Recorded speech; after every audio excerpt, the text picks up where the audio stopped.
मेरे प्रिय बच्चे, तुमने मुझे इतना निराश कर दिया है जिसके कारण मैं तुमसे बहुत दूर हो चुकी हूं।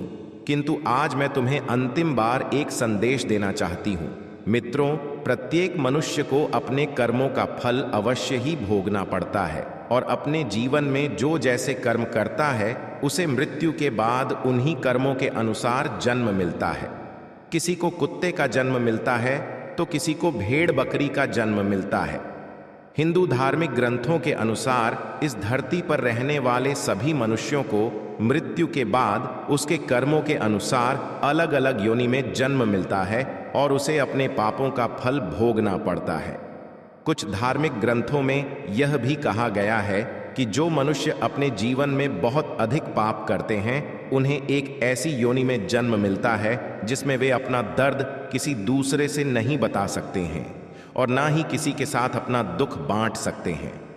मित्रों, आज के इस वीडियो में हम आपको बताएंगे कि वह कौन से कार्य हैं जो मनुष्यों को अपने जीवन में नहीं करने चाहिए, नहीं तो उसे कुत्ते का जन्म मिलता है और पूरा जीवन इधर उधर भटकना पड़ता है।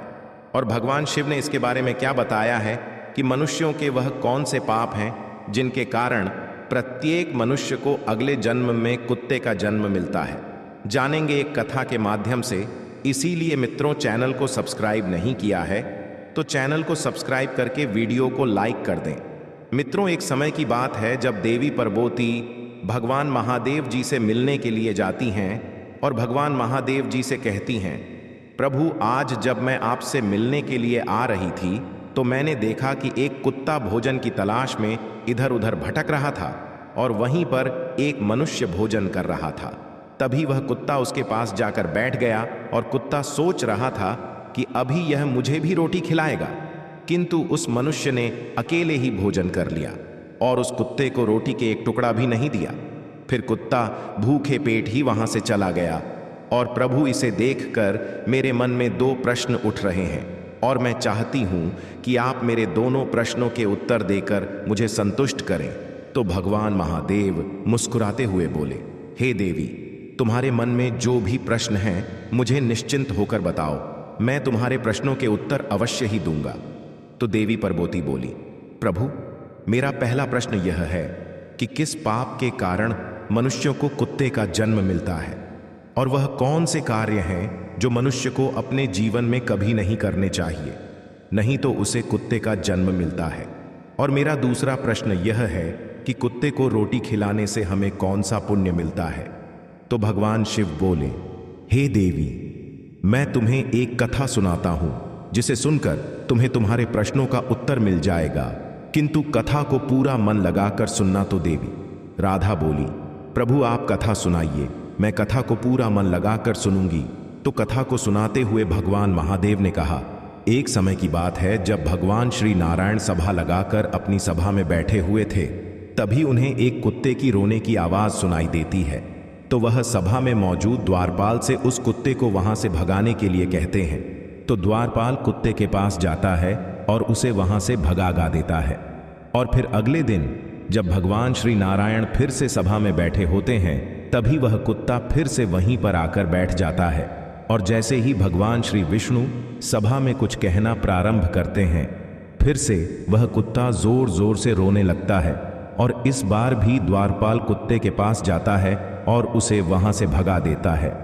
फिर तीसरे दिन जब प्रभु श्री विष्णु सभा में बैठे थे, तो फिर से वह कुत्ता आया और उसी स्थान पर बैठकर जोर जोर से रोने लगा। तो भगवान श्री विष्णु ने मन में सोचा, यह कुत्ता मेरे दरबार में रोज रोज आकर रोने क्यों लगता है, जबकि इसे तो कोई मारता भी नहीं है, फिर यह रोज मेरे ही दरबार में आकर क्यों रोता है। फिर इतना सोचकर भगवान श्री विष्णु ने द्वारपाल से कहा, उस कुत्ते को मेरे दरबार में लेकर आओ। तो द्वारपाल उस कुत्ते के पास जाते हैं और उससे कहते हैं, हे स्वान, तुम रोज यहां पर ही आकर क्यों रोते हो, और चलो प्रभु श्री विष्णु ने तुमको अपने दरबार में बुलाया है। तो कुत्ता बोला, हे मुनिवर, मैं एक कुत्ता हूं और कुत्तों का मंदिर, राजभवन तथा रसोई घर और गौशाला जैसे पवित्र स्थानों पर जाना मना है। मुझे अपवित्र माना जाता है, इसीलिए मैं प्रभु श्री नारायण के दरबार में नहीं जा सकता हूं। तुम प्रभु श्री नारायण से जाकर कह दो, यदि उन्हें मुझसे मिलना है तो वह यहां पर आ जाएं, किंतु मैं वहां पर नहीं जा सकता। कुत्ते की यह बात सुनकर द्वारपाल प्रभु श्री नारायण के पास जाता है और कुत्ते द्वारा कही गई सारी बातें उन्हें बताता है। फिर भगवान श्री नारायण कुत्ते के पास आते हैं और कहते हैं, हे स्वान, तुम रोज मेरे दरबार में आकर क्यों रोते हो? क्या मेरे द्वारपाल ने आपको मारा है या फिर मुझसे कोई गलती हो गई है? तो कुत्ता बोला, नहीं प्रभु नहीं, आपसे कोई गलती हुई है ना, आपके द्वारपाल ने मुझे मारा है। तो भगवान नारायण ने कहा, फिर रोज तुम मेरे दरबार में आकर क्यों रोते हो? तो कुत्ता बोला, प्रभु, एक सन्यासी ने मुझे पत्थर से मारा है, जिसके कारण मेरा एक पैर टूट गया है और अब मुझसे सही से चला भी नहीं जाता है और मुझे बहुत पीड़ा भी हो रही है। इसीलिए प्रभु, मैं आपके दरबार में आकर रोता हूं।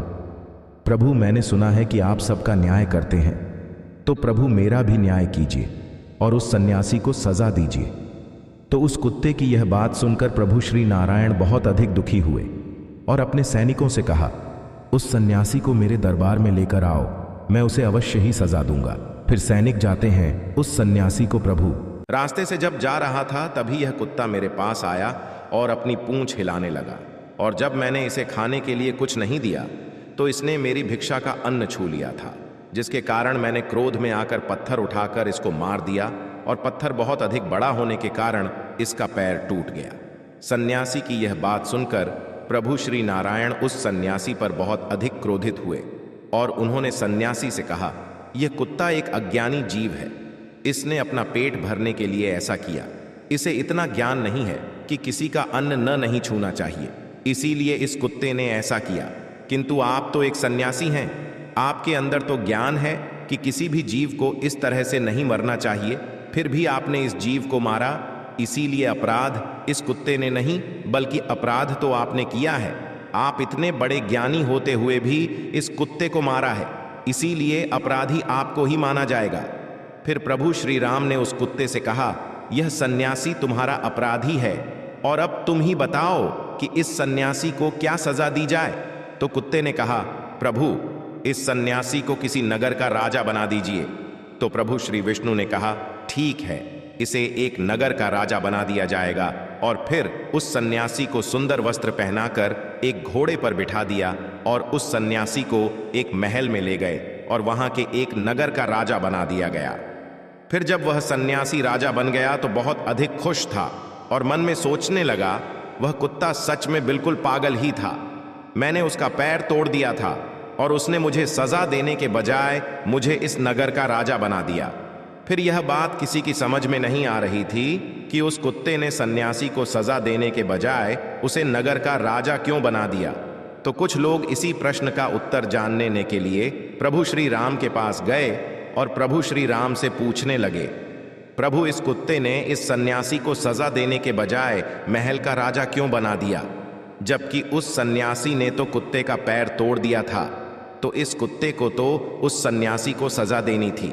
लोगों की यह बात सुनकर प्रभु श्री नारायण ने कहा, इस प्रश्न का उत्तर तो आप लोगों को वह कुत्ता ही दे सकता है कि आखिर उसने ऐसा क्यों किया। तब सभी लोग उस कुत्ते के पास गए और उस कुत्ते से पूछा, आपने ने उस सन्यासी के साथ ऐसा क्यों किया है? उसे सजा देने के बजाय उसे एक नगर का राजा बना दिया, जबकि उसने तो तुम्हारा एक पैर तोड़ा था। तो कुत्ता मुस्कुराते हुए बोला, तुम जानना चाहते हो कि मैंने उस सन्यासी को सजा देने के बजाय उसे एक नगर का राजा क्यों बना दिया? तो सुनो, मैं भी पिछले जन्म में एक नगर का राजा था और मैं गरीबों पर खूब अत्याचार करता था। मेरे नगर में जितने भी लोग थे सभी बहुत अधिक गरीब थे और वह दिन भर खेतों में मेहनत मजदूरी करके जो अन्न उगाते थे उसमें से आधा मैं ले लेता था, और जो भी मुझे अपने अन्न में से आधा हिस्सा नहीं देता था उसे मेरे सैनिक बहुत मारते पीटते थे और उनकी मेहनत का धन मैं हड़प लेता था। पिछले जन्म में मैंने बहुत सारे पाप किए थे, इसी कारण इस जन्म में मुझे कुत्ते का जन्म मिला है और अब मैं पिछले जन्म में किए गए पापों का फल भोग रहा हूँ। और मैंने उस सन्यासी को इसीलिए राजा बनाया है ताकि उसे भी अगले जन्म में कुत्ते का ही जन्म मिले और तब उसे पता चलेगा कि कुत्ते का जीवन कैसा होता है और अपना पेट पालने के लिए क्या क्या करना पड़ता है और एक एक अन्न के लिए कितना तरसना पड़ता है और कितने लोगों से मार खानी पड़ती है। फिर इस तरह उस कुत्ते की यह बात सुनकर सभी की समझ में आ गया था कि उस कुत्ते ने उस सन्यासी को राजा क्यों बनाया है। मित्रों, फिर कथा को आगे बताते हुए भगवान श्री कृष्ण देवी राधा से कहते हैं, हे देवी, अब मैं तुम्हारे दोनों प्रश्नों के उत्तर देता हूं। तुम्हारा पहला प्रश्न था कि वह कौन से कार्य हैं जो एक मनुष्य को अपने जीवन में नहीं करने चाहिए, नहीं तो उसे कुत्ते का जन्म मिलता है। तो समझ लो, जो मनुष्य उस राजा की तरह अपने जीवन में बहुत अधिक पाप करते हैं, उन्हें कुत्ते का जन्म मिलता है। और तुम्हारा दूसरा प्रश्न था कि कुत्ते को रोटी खिलाने से हमें कौन सा पुण्य मिलता है। तो समझ लो, जो मनुष्य कुत्ते को भोजन कराता है, उसे अपने जीवन में किए गए पापों से मुक्ति मिलती है तथा उसके जीवन में अनजाने में किए गए पाप नष्ट हो जाते हैं। इसीलिए प्रत्येक मनुष्य को कुत्ते तथा भिखारी को रोटी खिलानी चाहिए। फिर देवी राधा कहती हैं, प्रभु, पृथ्वी लोक पर कुछ मनुष्य ऐसे भी हैं जो द्वार पर आए कुत्ते को मारकर भगा देते हैं और कभी भी कुत्ते तथा गाय को रोटी नहीं खिलाते हैं, परंतु वह लोग पूजा पाठ बहुत अधिक करते हैं। तो क्या प्रभु ऐसे लोगों की पूजा ईश्वर स्वीकार करते हैं? तो भगवान महादेव मुस्कुराते हुए बोले, यह वही लोग हैं जो गंगा जी में पाप धुलने के लिए जाते हैं और वहां से आते ही फिर से पाप करना शुरू कर देते हैं। तो देवी राधा कहती हैं, प्रभु, क्या गंगा जी में स्नान करने से पाप नहीं धुलती है? तो भगवान शिव बोले, गंगा जी में वही पाप धुल हैं जो अनजाने में हो जाते हैं।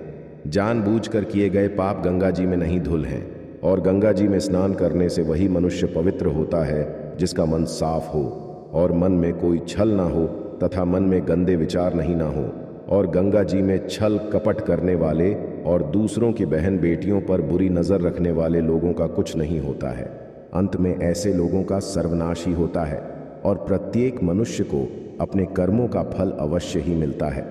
मित्रों, आपको यह कथा कैसी लगी, हमें कमेंट्स करके ज़रूर बताएं। तो बोलो हर हर महादेव, जय माता